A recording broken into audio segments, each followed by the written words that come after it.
Bienvenidos a una nueva inmersión profunda. Aquí sí. Desmenuzamos esas lecturas que tienes pendientes, ¿verdad? Exacto. Y sacamos la esencia, lo esencial, las ideas claves, para que tú tengas una perspectiva más clara, un atajo para estar bien informado. Sin sentirte abrumado. Exacto, abrumado con un montón de detalles. ¿Sabes? Hoy, esta inversión está pensada especialmente para ti, para esa curiosidad que tienes de entender las cosas a fondo, pero sin que te lleve una eternidad. Exacto.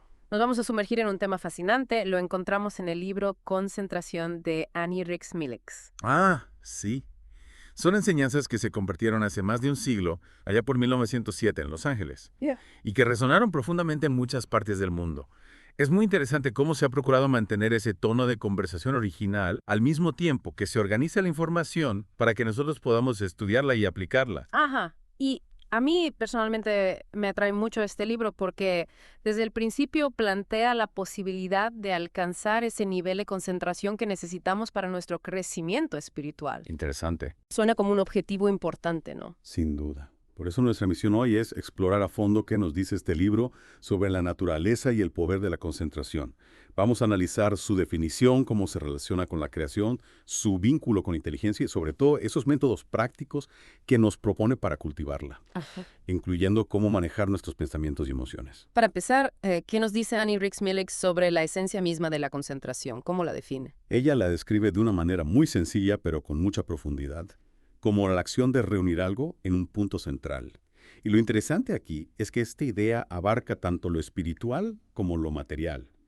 Pero la clave, como ella misma subraya, está en reconocer dónde reside ese punto central en cada uno de nosotros. ¿Y dónde encontramos ese punto central según el libro? Dentro de cada uno. Se le llama uno. Incluso se menciona el Señor en el libro de Malaquías, refiriéndose a esa unidad esencial, o viéndolo de una manera más abstracta como ese punto singular que existe en matemáticas. Lo fundamental es entender que este mismo punto es la base tanto de nuestra reflexión espiritual como de nuestro pensamiento sobre lo material. Son como dos caras de la misma moneda de la concentración. Interesante. Aquí es donde la cosa se pone realmente interesante. ¿Cómo conecta el libro esta noción de concentración con la creación misma? La concentración se presenta como el camino fundamental hacia la creación. El libro nos dice que la creación se manifiesta a través del poder de la mente divina, que ordena nuestros pensamientos y los congrega alrededor de ese punto central. De ahí la analogía que utiliza del sistema solar con todos los planetas girando en torno a un núcleo o incluso las teorías científicas sobre el origen del universo a partir de una nebulosa con un centro de gravedad. ¡Wow! Impresionante. Entonces, estamos hablando de una fuerza ordenadora divina que está en constante acción. Exacto. Y el libro nos recuerda que esa misma esencia divina reside en cada uno de nosotros. Ese punto central de nuestro ser, nuestra esencia más profunda, es la esencia de Dios. Enfocarnos en ese yo central, en ese yo divino que llevamos dentro, es experimentar nuestra propia capacidad de maestría. Claro. Pero si tenemos esa divinidad en nuestro interior, ¿por qué a veces nos sentimos tan dispersos? Ujú. Tan incapaces de concentrarnos. ¿Cuál es la razón, según el libro? La respuesta que ofrece el libro es bastante directa, porque lo hemos olvidado. Hemos dejado de dirigir nuestra mirada hacia adentro, hacia esa fuente primordial. Y la clave, entonces, está en regresar a esa fuente, en recordar ese poder que nos mantiene unidos. Es a través de esa conexión que podemos poner orden en nuestras vidas y manifestar esas obras de Dios, como la sanación, el autocontrol, la restauración de la memoria. Es una perspectiva muy poderosa, da la sensación de que tenemos un potencial enorme que está ahí, esperando ser despertado. Absolutamente. Y al reconectar con esa fuente interna, el libro sugiere que podemos convertirnos en una fuerza transformadora, como el sol que irradia su energía para modificar su entorno, haciendo florecer todo lo que es bueno y beneficioso. Cambiando un poco de tema, el libro también explora la relación entre la concentración y la inteligencia. ¿Qué nos dice al respecto? La concentración se presenta como un indicador fundamental de la inteligencia, tanto en el reino animal como en el humano, desde la atención fija de un bebé hasta la profunda reflexión de un filósofo como Sócrates. El libro menciona cómo los entrenadores de animales buscan esa capacidad de concentración con una señal de inteligencia. Un perro que permanece alerta y enfocado es considerado más apto para el entrenamiento. Claro, es como cuando vemos a los bebés, ¿no? Absortos en algo. Siempre se comenta, ¡ay, qué despierto es! Exacto. Y esto también se aplica a nosotros. Esos momentos en los que logramos mantener nuestra mente enfocada son precisamente los momentos de mayor productividad y donde nuestra inteligencia se manifieste con mayor claridad. El libro incluso nos recuerda la anécdota de Sócrates, que podía permanecer inmerso en una profunda reflexión en medio del bullicio del mercado durante horas. Ese nivel de concentración se presenta como la inteligencia en su forma más elevada. Ah, qué interesante. Realmente impresionante. Entonces, la búsqueda del conocimiento y la comprensión a través de la concentración es la máxima expresión de la inteligencia según el libro. Así lo sugiere. Ahora, la autora también hace una distinción interesante entre dos tipos de concentración, la natural y la especial. Ajá. ¿Qué nos dice sobre la concentración natural? Bueno, según el libro, aquellas personas que dedican su vida a lo espiritual encuentran que les es más fácil concentrarse. Se pone el ejemplo de los sanadores, que son capaces de mantener la paz interior y el dominio propio incluso en situaciones muy difíciles. Se sugiere que si vivimos con la intención de ayudar a los demás, ese poder mental para concentrarnos se manifestará de manera natural, sin esfuerzo. Claro. Incluso ahora mismo, al estar escuchando esta inmersión, estamos ejercitando esa concentración. Claro. Es un punto muy acertado. Y el libro menciona cómo algunos oradores se han sentido sorprendidos por la atención y el silencio que perciben en su audiencia, interpretándolo como una manifestación natural de concentración cuando el tema es vital y poderoso para quienes escuchan. Exactamente. ¿Y qué pasa con esa concentración especial? Suena muy intrigante. La concentración especial va más allá de la paz y el autocontrol. El libro nos dice que nos permite fusionarnos con aquello en lo que nos enfocamos, penetrar su esencia, descubrir sus secretos y revelar su verdadera naturaleza. Menciona cómo algunas personas han experimentado que al dirigir su mente hacia algo que desean saber, la información simplemente llega a ellos, sin necesidad de un esfuerzo convencional. Como una especie de intuición muy desarrollada. Algo parecido. Se comparte la anécdota de un estudiante que mentalmente le pedía la respuesta a su profesor y la obtenía. También se recuerda la historia de un joven que vendía periódicos y que era capaz de adivinar las fechas de las monedas que otras personas sostenían, simplemente concentrándose en ellas. Eso ya suena a algo que va más allá de lo ordinario. El libro lo conecta con un poder que reside en nosotros, aunque a veces no seamos conscientes de él. Menciona el término científico psicometría y la afirmación de un autor llamado Maher sobre la existencia de esa facultad.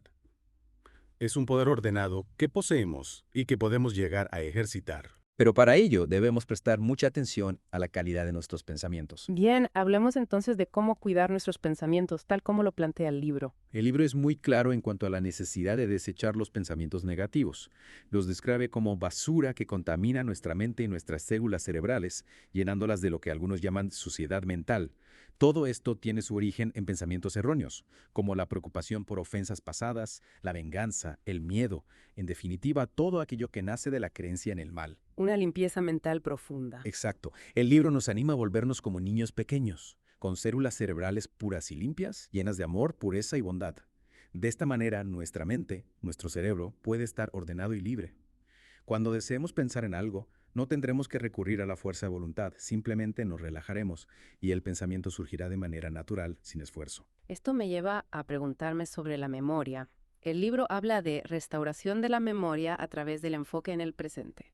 ¿Cómo funciona este principio? El libro explica que la pérdida de memoria ocurre cuando intentamos retener pensamientos que ya no son relevantes. Nos aconseja concentrarnos en el presente, en el ahora, y dejar ir los pensamientos del ayer.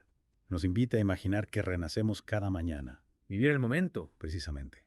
Algunos podrían argumentar que necesitan recordar agravios pasados para protegerse, pero el libro ofrece una mejor alternativa: llenar la mente con meditaciones sobre lo bueno, sobre lo divino. Nos recuerda que lo bueno está presente en todas partes, por lo tanto debemos insistir en verlo y creerlo en todo momento. Usar lo bueno como un escudo protector contra los malos recuerdos. Me gusta esa analogía. Es como la luz que disipa la oscuridad. No combatimos directamente a los malos recuerdos, sino que los reemplazamos con pensamientos positivos. El libro comparte la historia de un joven que, al repetir la afirmación, lo bueno es todo lo que realmente existe, recibió inesperadamente un billete de tren para regresar a casa. Un ejemplo muy poderoso del efecto de este enfoque. Ahora, hablemos del éxito en el mundo. ¿Cómo se relaciona la concentración con el logro de metas materiales? El libro nos dice que el éxito material es una manifestación del poder de la concentración a través de la dedicación enfocada. Menciona ejemplos como la intensa práctica de piano del músico Paderewski o el constante estudio de manuales de ferrocarriles por parte de un inversionista exitoso. La clave reside en dedicarse de manera constante a aquello que se desea alcanzar. Pero el libro también advierte sobre las limitaciones de enfocarse únicamente en lo material, ¿verdad? Correcto. El éxito material puede ser efímero y no necesariamente se transfiere a otras áreas de la vida. El libro cuenta la historia de un vendedor muy exitoso que experimentó dificultades después de su jubilación porque no podía enfocar sus pensamientos en otra cosa que no fuera su trabajo. Esto subraya la importancia de cultivar un camino espiritual de concentración que sea más duradero y adaptable a diferentes etapas de la vida. Y esto nos introduce al concepto del yoga, tanto desde una perspectiva oriental como desde una visión cristiana. ¿Qué nos dice el libro al respecto? El libro introduce el concepto hindú de yoga, que significa unión, y que comparte la misma raíz que la palabra yugo. La idea central es unirse, integrarse, Ah, y presenta la enseñanza cristiana del yoga como asumir a Cristo, volverse uno con Él como el camino más sencillo hacia la concentración libre de cargas. qué interesante. Una perspectiva, Ah, bueno. uniendo así ambas tradiciones. Y mientras que los devotos hindúes practican yoga durante vidas enteras para alcanzar poder, conocimiento y felicidad, el libro sugiere que la enseñanza cristiana ofrece un camino similar a través de la unión con lo divino. Se menciona los Yoga Sutras de Patanjali como un texto fundamental que revela el funcionamiento de la mente humana y cómo lograr la liberación a través del conocimiento y la práctica de la concentración. El libro también explora el conocimiento y el amor como caminos que nos conducen a la concentración. ¿Cómo se relacionan estos dos aspectos? El libro nos dice que la búsqueda continua de conocimiento y comprensión facilita la concentración y enfatiza el poder del amor por la verdad. Sugiere que si nos enamoramos de la verdad, la concentración se convierte en algo natural que dura sin esfuerzo. Utiliza la analogía de estar enamorado de una persona. No necesitamos que nos recuerden que pensemos en ella, simplemente sucede. Claro, es una analogía muy clara y fácil de entender. Y también señala que el amor puro, libre de resentimiento, odio o celos, es en sí mismo una poderosa forma de concentración. Estar enamorado de la verdad nos permite concentrarnos sin esfuerzo y nos guía hacia la sabiduría y la paz interior. El consejo que nos da es amar la verdad por sí misma, no por las recompensas externas que podamos obtener. Ajá. Hay una parte del libro que me llamó mucho la atención.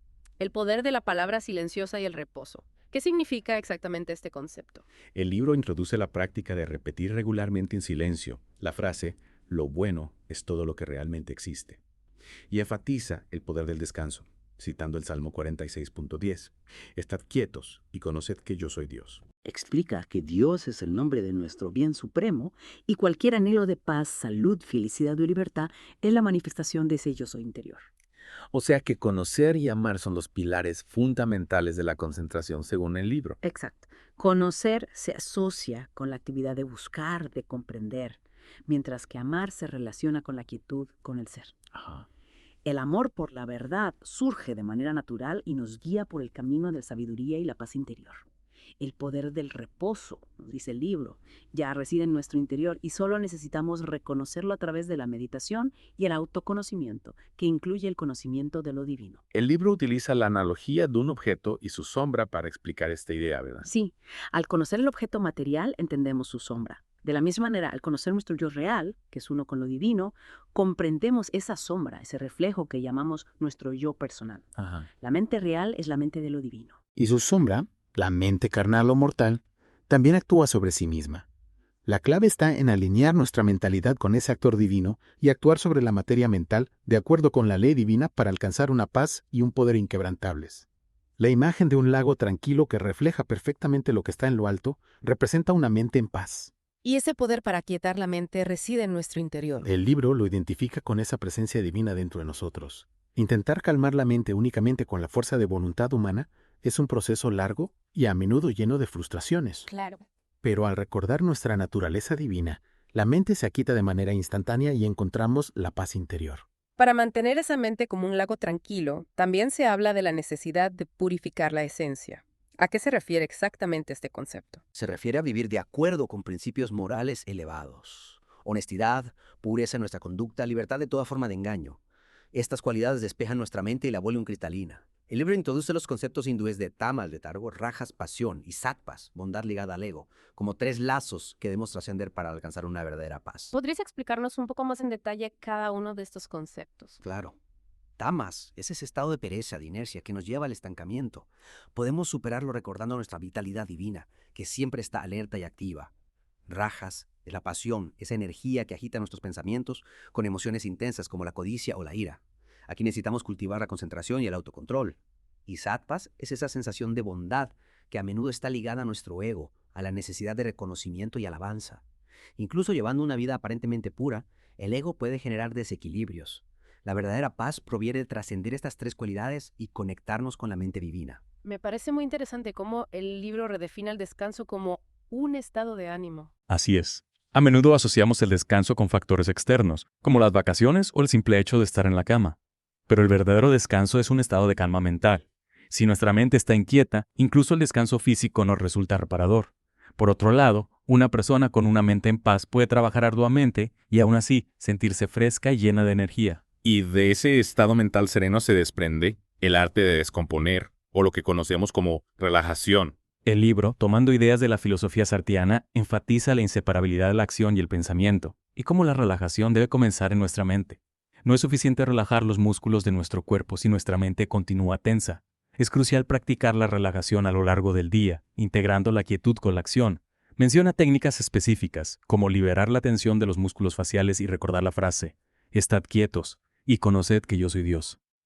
La analogía del conductor que controla la potencia de su vehículo sin esfuerzo al comprender la fuente centralizada ilustra muy bien esta conexión entre la mente y el cuerpo. Luego nos adentramos en el profundo concepto del poder del silencio. ¿Qué nos revela el libro sobre esto? El libro describe un poderoso vacío, una quietud eterna que reside en lo más profundo de nuestro ser. Es el origen de todo movimiento, pero en sí mismo permanece inmutable. Nos anima a soltarnos y a sumergirnos en este vacío cuando nos sentimos abrumados, a dejar de pensar y a practicar el no ser como una forma de concentración perfecta en reposo. El símbolo del espejo en el sintoísmo, que representa la nada capaz de reflejarlo todo, ilustra la necesidad de una mente quieta y pura para poder reflejar lo divino. Y ese vacío se conecta con la idea de la puerta de Cristo, la nada. ¿Podrías explicarnos esta metáfora? El libro interpreta la frase de Cristo, yo soy la puerta, como referida al poder de ser nada, un espacio vacío a través del cual se puede entrar. Cuando alcanzamos una completa quietud en nuestro pensamiento, podemos llegar a perder la conciencia de nuestro cuerpo físico y experimentar lo que se conoce como conciencia cósmica. Se menciona la experiencia del poeta Tennyson al entrar en este estado de conciencia enfocándose en su nombre y dejando ir su pequeño yo. La invitación es a quedarse quieto ante Dios y dejar que nos moldee.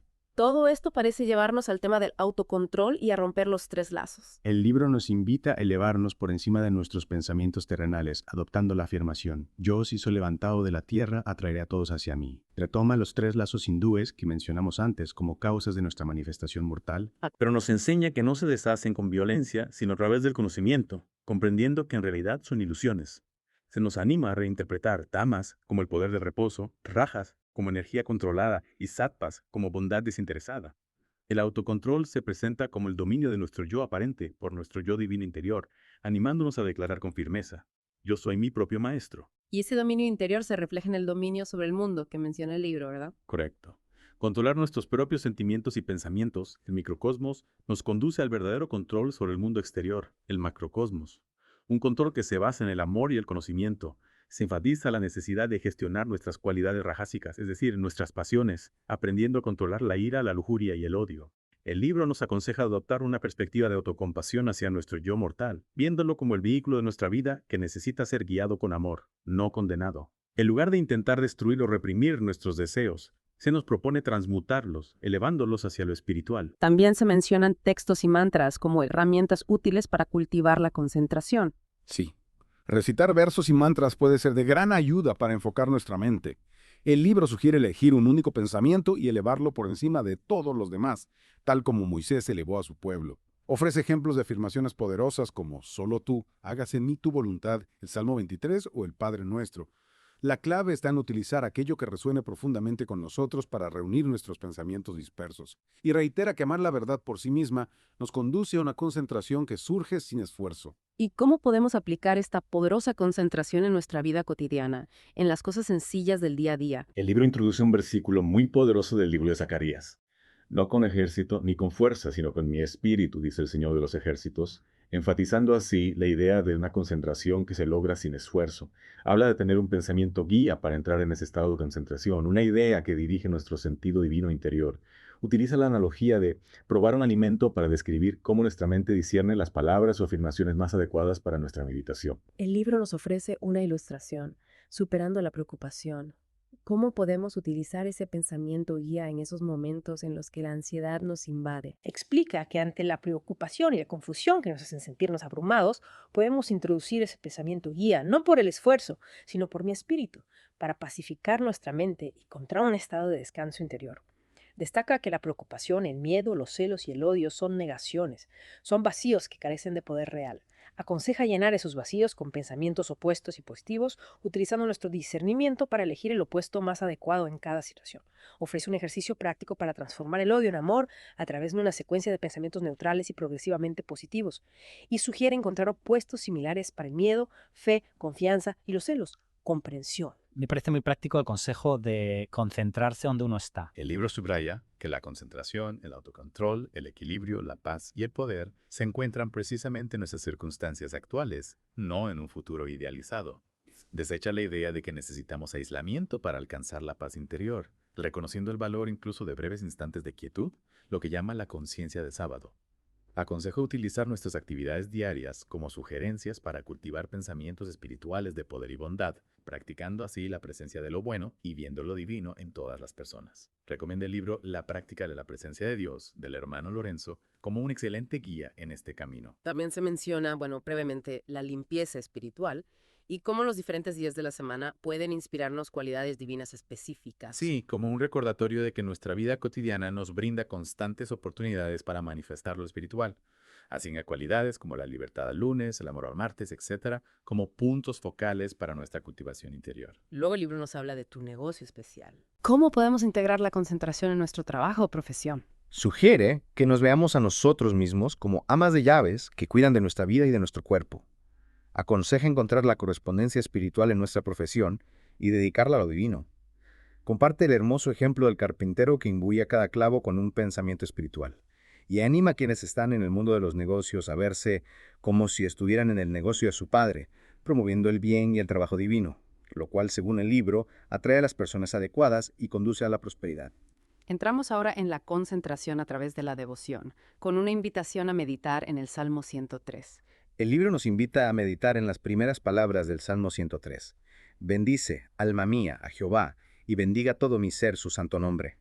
Explica que bendecir a lo divino, a lo bueno, centra nuestra alma y nos conecta con el equilibrio, la paz y el poder interior. Esta invitación se extiende a todas nuestras facultades, nuestra mente, nuestras emociones y nuestra conciencia del alma. Y esa práctica de el poder de la bendición parece tener un efecto muy transformador en nuestras vidas. Se nos anima a bendecir mentalmente todo y a todos desde lo más profundo de nuestro corazón, transformando así las situaciones y permitiendo que se manifiesten de la mejor manera posible. Aconseja bendecir especialmente aquello que nos causa malestar hasta que podamos comprender su significado y su propósito divino, recordando la enseñanza que nos invita a bendecir a los que nos maldicen como un camino hacia el dominio supremo de nosotros mismos. El libro también aborda el tema de curar y ser curado. ¿Cómo se relaciona esto con la concentración y con los principios que hemos estado explorando? Explica que todo lo que entra en nuestra vida está ahí para ser sanado o para sanarnos a nosotros mismos. No solo en un sentido físico, sino en cualquier forma de falta de bienestar. Ajá. Todas nuestras experiencias nos impulsan hacia una mayor integridad y totalidad. En lugar de evitar situaciones o personas difíciles, debemos buscar transformarlas y bendecirlas. La resistencia, nos dice el libro, solo pospone el proceso de sanación y necesitamos cambiar nuestra percepción para comprender que lo bueno es la única verdad fundamental. Todas estas prácticas y enseñanzas convergen en lo que el libro denomina el camino de la devoción. Así es. Todo forma parte de la devoción, que nace del amor profundo por la verdad y por la fuente de todo bien. El libro introduce el concepto hindú de Bhakti Yoga, que es el yoga de la devoción, y menciona los 4 caminos principales hacia la unión con lo divino. Bhakti, el camino del corazón; Raja, el camino de los poderes psíquicos; Jnana, el camino del intelecto; y Karma, el camino de la acción. Y presenta la enseñanza de Jesús de amar a Dios con todo nuestro ser como una combinación armoniosa de estos caminos y la clave para alcanzar la concentración, la paz y la libertad interior. La analogía del convento de la adoración perpetua para ilustrar los recordatorios que la vida nos ofrece es muy elocuente. Utiliza el ejemplo de las monjas en la obra Los Miserables, que eran constantemente recordadas de su devoción por el sonido de una campana cada media hora. Sugiere que ciertas irritaciones o situaciones desafiantes en nuestra vida pueden servir como recordatorios similares para volver a nuestro centro de paz interior. Utilizando la repetición de bendice, alma mía, a Jehová. como una respuesta consciente a esas campanas de la vida. Y naturalmente el libro también nos habla del inmenso valor de la oración. Se refiere a la enseñanza de Jesús de orar sin cesar y a la definición de la oración que nos ofrece el filósofo Emerson como la contemplación de los hechos de la vida desde el punto de vista más elevado.